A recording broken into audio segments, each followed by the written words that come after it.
Hello viewers, Motorsport here and welcome to Le Mans. Now this is the only clip I have of Le Mans that actually worked. And as you can see at the start of the race, how well this race is going to go. I didn't bother qualifying, I wanted to work my way through the pack. Now as you can see at the bottom right, I have picked the hard tyres. Le Mans is quite a straight track and has a lot of fast straight lines. And I thought maybe I'll be able to get away with just having one set of hard tyres. So when everybody's on mediums and they all pit midway through the race, it's quite a long pit, I might be able to capitalise on that and sail all the way through. So that is my game plan today. As you can see, everything is very chaotic and I'm embracing the chaos and having the fun with it, just pretty much battling my way through it. Everybody is everywhere and at a massive amount of different speeds. It does catch me off guard a little bit. Sometimes I forget that there are corners in a track and I should brake for those corners, thus being able to take that corner. But I get distracted by everybody else having their own little fun times and being everywhere, like that Audi just coming back on the track from being over in oblivion, and it's quite entertaining to watch. As I come down the straight, I've adjusted the gear ratios so my top speed of the car is 170 miles per hour. The car will only just about get there in slipstream, so the idea is that I tuck in behind someone and be able to have the slipstream and overtake that vehicle. But in the straight line, I think this car tops about 160 to 162 on its own pace. As we come down to the first bus stop moment, let's see how it goes. There's one gone through the sand, two in the sand a little bit, a bit of debris in the road, and pretty much everybody came out unscathed. If anything, I managed to beat the car that was overtaking me, Macca and a phone number. Catching up behind these two Peugeots, I tried to pick one that's got the best slipstream. I'm going to go around. No, I'm not. That car was going much slower than me. Oh golly, this is what I mean about how this shenanigans happen on this track. It's quite funny. I was not expecting that Audi to be there, but we have a long straight bit of track and I'll be able to gain some slipstream.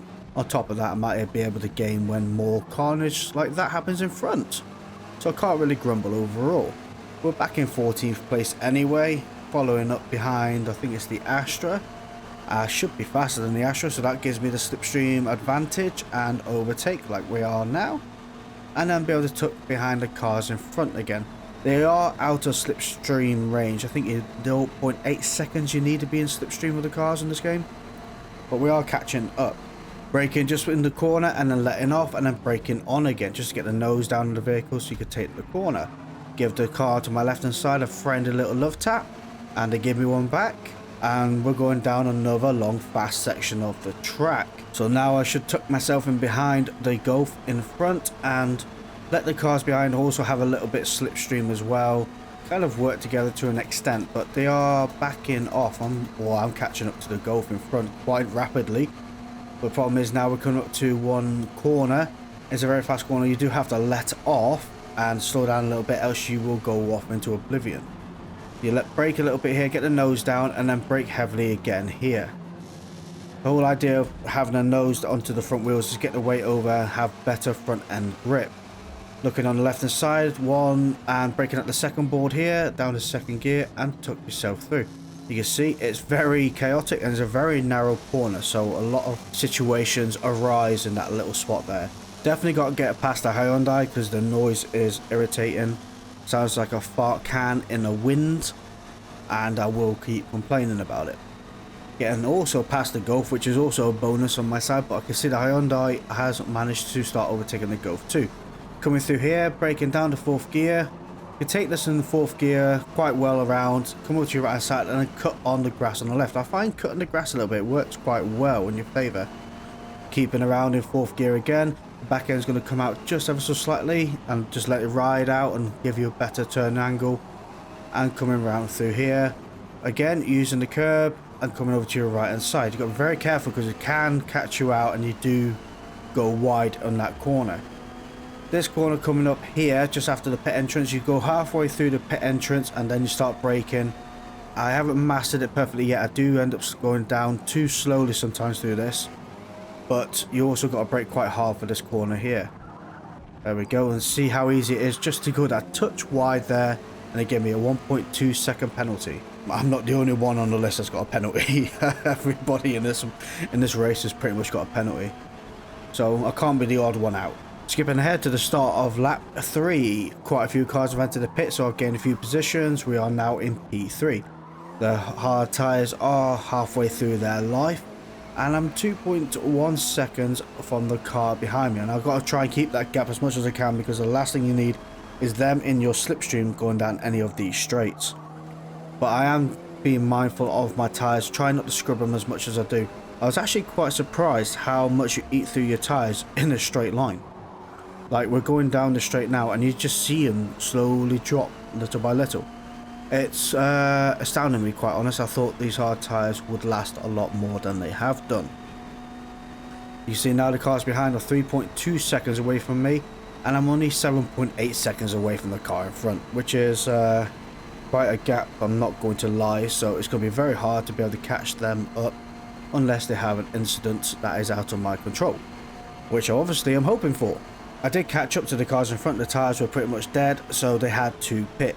And this is the only reason why I'm in P2 position. Maka is in P1, 12 seconds ahead.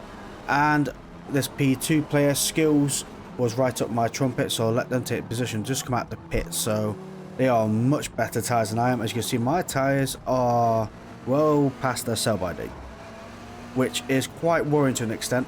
P4 is 11.2 seconds and further away from me. It sounds like a lot, it really is not. You know, if my tyres are buggered towards the end of the race, they can massively capitalise on that. Like I say, coming down these straights really does eat through your tyres for some reason. I've never been on a motorway in my life that I've come off the motorway and gone, oh my gosh, my tyres are now bald. So I don't know what to say there. To me it seems a bit... the tyre management on here is more of a distance thing rather than wear and tear. Correct me if I'm wrong in the comments, but seriously, in a straight line you don't eat through your tyres the way you do on Forza. Oh my gosh. Anyway, we're coming down the straight. We are getting some good speed, 160 miles per hour. Braking. I'm going to try and take it as steady as I can and try and save these tyres. Be as gentle as I can. Let it glide through. Go a bit slower, sacrifice a few seconds, but try and keep the tyres as best as I can. As you can see, the rear tyres are cold. It's because we're coming down the straight now. There's really nothing for the rear tyres to do besides roll on and look pretty, I guess. I keep to my right hand side down this second part of the track. What I do is my braking marker is a little hut, like a watchtower on my right hand side. You see it in a moment. Brake just before it. There it is. That's a little watchtower scaffolding bit. That's my braking point for this part of the track here. As you can see, the tyres are not in the best shape. They are pretty well worn, and already I've lost 2 seconds from P4, which is quite worrying, to be fair. They're still climbing up behind me now, so obviously on better tyres. The problem is I have this little bit straight here, the second straight, and the rest is all corners. They are fast corners as well, and without the tyre strength I need, these fast corners are going to really sacrifice my time. But I overcook it here on the braking. As you can hear, the tyres are skidding. There's literally nothing left on them. I think the cord's probably sticking out of them now, and I'm just riding on the metal wire frame on the inside. But we're going to make it work. We need to make it work. I've lost 2 seconds on that one corner. Coming through here, again, a straight line. Hopefully the downforce will help me out a little bit. But I've got to be mindful, there's zero grip on that front end. Coming through here, you got this little corner here, it's not a problem. This corner's fine. This is the next corner I'm going to have worries with, because you can come through really quickly, but you got to brake, get the weight on the front end, let off, let it coast through a little bit, and then brake some more and down to second gear and turn in. You see, I'm taking it very slowly and powering on as straight as I can and trying not to introduce wheel spin. Again, braking in second gear, bring it in, and then accelerate at the other side. I'm creating a little bit of wheel spin. I can see the time being eaten. It's put me under pressure, so I cook the tyres a little bit on the way out. Now they're 3 seconds behind me, which is right behind me, let's be honest. I can see them in the mirror. I have a little bit of trouble. Now there's probably the tiniest little bit of red left on those tyres right now, which means they ain't going to make it to the end of the race. Coming around here as slow as I can, not realising I still need to go a little bit slower, so I'll go off the track, doing about 70 miles per hour, 80, and taking my time. You can see the car behind is really catching up now. There's nothing I can do. So what I'm going to do is, when I have a position to do so, I'm just going to get out of the way and let them have that position. There's nothing I can do. It's no point battling for something I am not going to keep, and I'd rather keep this position and let them take it than be rammed off the track and someone else capitalizing on that. So overall, really, I'm not going to lose another position now. The car behind is another 7 seconds away. So I've pretty much got P4 in the bag. In reality, I should have gone into the pits here because it probably would have been a little bit quicker. Forza logic, I guess. But we're coming through here. We're going to make it work as slow as we can and come across the line, which is P4 position. Can't grumble at that. And on a set of hard tyres all the way through. Can be done. Should it be done? No, it shouldn't.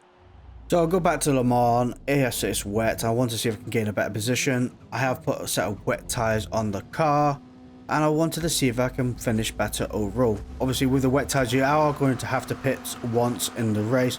The set of wets is like a medium set of tyres, probably a little bit less grip, but they last about the same. You see, I had a good starting position to an extent, and I managed to capitalise on through the start of the race and push my way through into P5. Everybody, I think, some people picked medium tyres, very few of ones that went on too hard. So you can see this is why everybody is everywhere, and yeah, it seems more like Destruction Derby than it does a Forza race. But that can only mean one thing. I'm in P2 now, behind Rich Type R, and I think Rich Type R is on medium tyres as well. You can see they're a little bit slow through the corners, and I'm trying to push my way through, but I can't seem to gain that position. Bit of a pain, but now I've managed to get it. They're out of the way. The car behind me, the blue MG, is also on wet tyres, I believe. And to be fair, and to their credit, Revolts is on it here. I didn't know this could happen on this game. We're coming down the straight. Revolts gets into my slipstream and starts helping us get away from the pack behind. I mean, seriously, that's mental. I didn't realise you could be done. I thought you would give yourself a penalty, but obviously they don't. So thank you very much to Revolts on that one. So we have the little nudge forward. They don't get a penalty. I don't get a penalty. I dive out the way because I brake a little bit early. I'm a bit unsure of my braking point here, and I'll let them take that position. And then what the idea is here, without obviously going to the back of them, is I catch up to them and give them a little love tap to push them away from the pack behind. I rather push and learn my braking points a bit better on the track than be pushed and then cause a monumental mess up and they think I'm a total idiot. I mean, they won't be wrong, but I'd rather not prove that point. As we cross over the start finish line for the start of lap 2, I've already eaten halfway through my set of wet tyres. I was tempted to pit, but couldn't really afford to pit. I was so unsure of what the best move to do was. Is the track going to start raining some more, or will it dry up? I wasn't sure, because if it did start raining some more, these wet tyres are obviously going to be far better than medium tyres. But if it dries up any more, my wet tyres are going to be absolutely dead at the end of the lap. So it was such a hard choice to make, and do you know what? I thought I'd follow the car in front. They might know something I don't. So as we're coming down the first part of our fast section of the track, I give Revolts a little nudge, let them get going, and pretty much try and beat our way through the pack again. You can't really keep nudging them too much. I don't want to give myself a penalty. I don't trust the penalty system. So I thought to myself, I have a bit of slipstream. I'm going to get in front of you. You tuck in behind, and we'll pretty much work our way together back and forth to try and gain our next position. You see my tyres are now on the yellow marker. They're pretty much worn. He tucks in behind, and I brake for this corner. Only issue is we both go off track. The tyres are now in the red, so that one corner and that one section of straight has gone from yellow to red. It was absolutely destroying our tyres. You see Rich Type R is probably on the medium set of tyres. They're catching up to us right now, which is quite unnerving. It was an unusual balance with the weather. Mediums is too wet for the track, wets is too dry for the track. So you're in a lose-lose situation. I think in reality the best setup would have been on the medium tyres, knowing this ahead of time. Yes, you would have lost a few positions at the beginning of the race, but this is where you would have made them back up to everybody else that was on wet tyres, like us right now. You see them in the rearview mirror. I have a better run out of this corner than Revolts does, so I get in front of them, get them back into my slipstream, and we can work together to get out of this situation as best as we can. As you can see, these tyres are pretty much dead. There's nothing I can do now, really. I'm not going to make the end of the lap with these tyres, so I think the best position to be in is just work together, me and Revolts, and see what we can do out of all of this. You see, I can't make this corner all that well. Revolts couldn't make the corner all that well. So I look at them, make sure they're still in my rearview mirror within the slipstream, and as we're powering out, they may be able to try and keep up with us. The issue we have now, Gogs UK is 1.2 seconds away from me, and only 0.7 seconds away from Revolts behind, which means they're in the slipstream, so everybody is now capitalizing on me and Revolts. Skipping ahead, we've been through the pits, I put a set of wet tyres on again, and me and Revolts lost quite a lot of positions. But this is where things become a lot more interesting. I'm thinking it might get wetter, I might be able to capitalize on it here, you know, the rain's starting to come down a little bit again.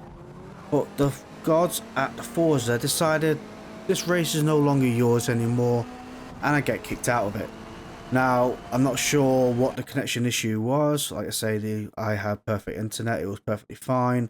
Everybody else in the house was perfectly fine. And I don't know if the whole race just collapsed or was it just me, but that was the end of that race. Which also concludes the video, so thank you all for watching. See you all next time. Goodbye.